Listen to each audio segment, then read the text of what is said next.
ITBP में assistant commandant की आई है भर्ती, और ये भर्ती है इंजीनियर्स के लिए। इंजीनियर्स में भी अगर आप सिविल इंजीनियर्स है भाई, असिस्टेंट कमांडेंट एक अच्छी पोस्ट होती है। डायरेक्ट रिक्रूटमेंट है यहाँ पर। फेज 3 अलग अलग होने हैं। सबसे पहले डॉक्यूमेंट चेक होना है, उसके बाद हल्का सा टेस्ट होना है, 25 नंबर की मैथ्स, 25 नंबर की रीजनिंग, 25 नंबर का जीके जीएस, 25 नंबर की इंग्लिश, वही जो आप कंपनी के लिए करते हैं। जब आप कंपनी में ज्वाइनिंग के लिए पहले टेस्ट होता है ना एक, तभी आप इंटरव्यू देते हैं, वही कहानी यहाँ पर भी सेम होनी है, कुछ भी अलग नहीं होना है। उसके बाद छोटा सा एक मेडिकल है, थोड़ी सी फिटनेस है।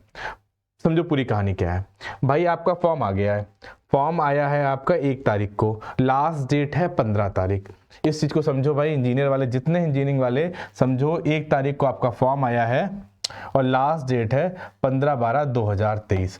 फॉर्म आपका कब आया है? कल आ गया था। उसके बाद बढ़ते हैं, पोस्ट कितनी मेरे भाई? असिस्टेंट कमांडेंट इंजीनियर्स 6 पोस्ट हैं, है ना टोटल। जर्नल की 2, ओबीसी की 2, एससी की 2, है ना, टोटल 6 पोस्ट है। अब ये पोस्ट किसके लिए है? सिर्फ सिविल इंजीनियर्स के लिए। अगर आपके पास सिविल की बीटेक की डिग्री है तो आप अप्लाई कर सकते हैं। अब 2 प्रश्न उठते हैं, मेरा इस वर्ष सिविल कंप्लीट होने वाला है तो क्या मैं फॉर्म भर सकता हूं?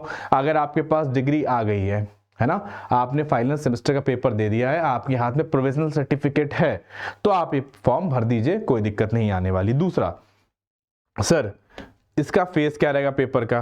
मैं बता दूं, पेपर का फेस 3 फेस में पेपर होगा, है ना। पेपर जो है वो 3 फेस में पेपर होगा। दिखाता हूं मैं आपको।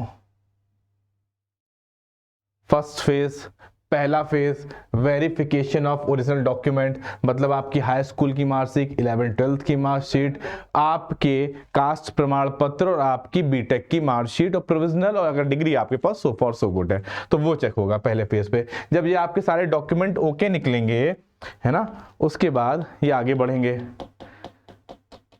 डॉक्यूमेंट के बाद ये आएंगे आपके फिजिकल स्टैंडर्ड टेस्ट, पीएसटी में। भाई आपका वेट चेक करेंगे, आपकी आंखें देख लेंगे, हाइट देख लेंगे ओके है कि नहीं है। उसके बाद क्या करते हैं भाई, ये आ जाएंगे, आपको थोड़ा सा फिजिकल एफिशिएंसी टेस्ट कराएंगे। 100 मीटर की रेस कराएंगे, है ना, 100 मीटर की रेस कराएंगे 16 सेकंड में पुरुष, है ना। जो हमारे दोस्त है वो 16 सेकंड दौड़ेंगे, जो हमारी बहनें हैं वो 18 सेकंड में दौड़ेंगी।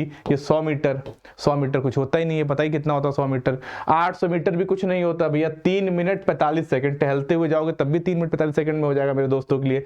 मेरी बहनें जो है 4 मिनट 45 सेकंड यानी 4.25 मिनट में आराम से टहलते हुए जाओगे तब भी हो जाने वाला है।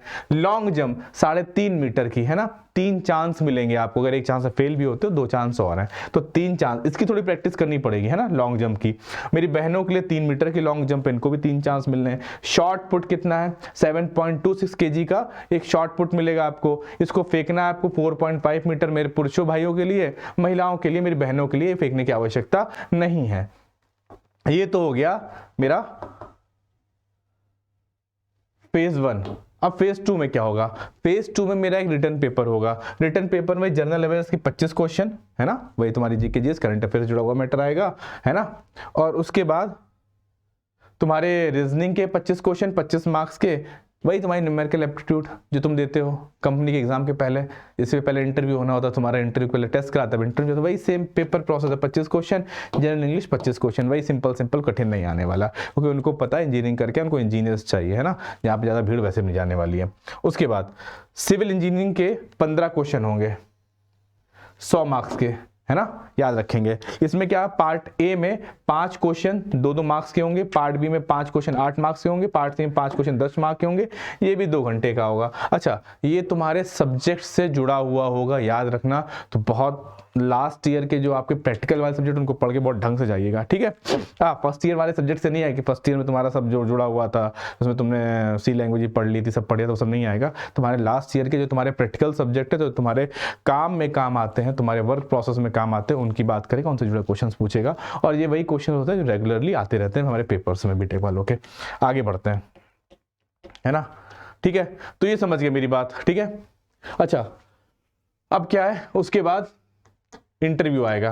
फेज 3 की बात करते हैं। फेज 3 में डायरेक्ट इंटरव्यू होगा 50 नंबर का। भैया इसमें कुछ नहीं होता, एक साइको वाली मैडम बैठती हैं और वहीं के सीनियर स्टाफ जो होते हैं वहाँ के बोर्ड के, वो बैठते हैं। साइको वाली मैडम जो होती हैं आपका साइकोलॉजिकल टेस्ट वहीं पे लेती रहती है, कितना साइकोलॉजिकल फिट है भाई। देखो knowledge of professional subject 10 marks का एक आ जाएगा, जो आपका सिविल से जुड़ा हुआ होगा, उस बोर्ड में बैठा होगा, वो क्वेश्चन पूछेगा आपसे। दूसरा है ना, एक्सपीरियंस पे मिलेगा आपको। मान लो आपके पास 6 से एक्सपीरियंस है तो आपको ये मार्क्स मिलते जाएंगे। जैसे मान लो आपके पास 6 महीने का एक्सपीरियंस है तो आपको 2 मार्क्स 4 मार्क्स ऐसे मिलता जाएगा, है ना। 24 महीने का एक्सपीरियंस है तो एक्सपीरियंस वालों को थोड़ा फायदा मिलने वाला है।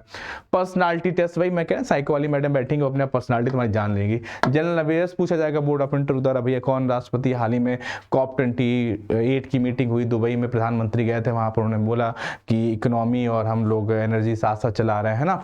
सब चलेगा, ये सब पूछा जाएगा। सिंपल क्वेश्चन जो करंट अफेयर के चल रहे होंगे CA के, वो पूछे जाएंगे। अभी पढ़ना चालू कर तब भी हो जाएगा। और ऐसा भी वो चल रहा डीप फेक AI, इस पे पूछ लेगा। और वही चीज है एक्स्ट्रा करिकुलम एक्टिविटीज, तुमने किस किस जगह भाग लिया है, म्यूजिक पर पार्ट पे, तुम उसमें NCC पे गए थे, या बीटेक करते करते तुमने इंडियन आर्मी का दिया था, US यूनिवर्सिटी स्क्रीम, है ना, वो सब आएगा यहाँ पर। फिर आओ, फिर अपना ये पार्ट कंप्लीट हो जाएगा, इसके बाद आएगी मेरिट लिस्ट, उसके बाद मिलेगी नौकरी। तो भैया बीटेक की हो सिविल इंजीनियर से, मौका बहुत अच्छा है, इससे अच्छा मौका नहीं आने वाला है। सीधा असिस्टेंट कमांडेंट बनने का। मैं बता दूं, जो आपके शहर में ACP होते हैं, या फिर जिनको आप सर्किल ऑफिसर CO बोलते हो, जिनको डिप्टी SP की रैंक होती है PCS के बाद वाली, कि आप जब PCS में सिलेक्ट होते हो तो एक डिप्टी SP की रैंक आती है, 3 स्टार बढ़िया बढ़िया चमकते रहते हैं यहाँ पर, ये वही रैंक है, वो भी इंजीनियरिंग में रैंक है, तो बहुत शानदार है। जल्दी से फॉर्म भर दो, इंतजार मत करो। बहुत बहुत शुक्रिया, थैंक यू वेरी मच।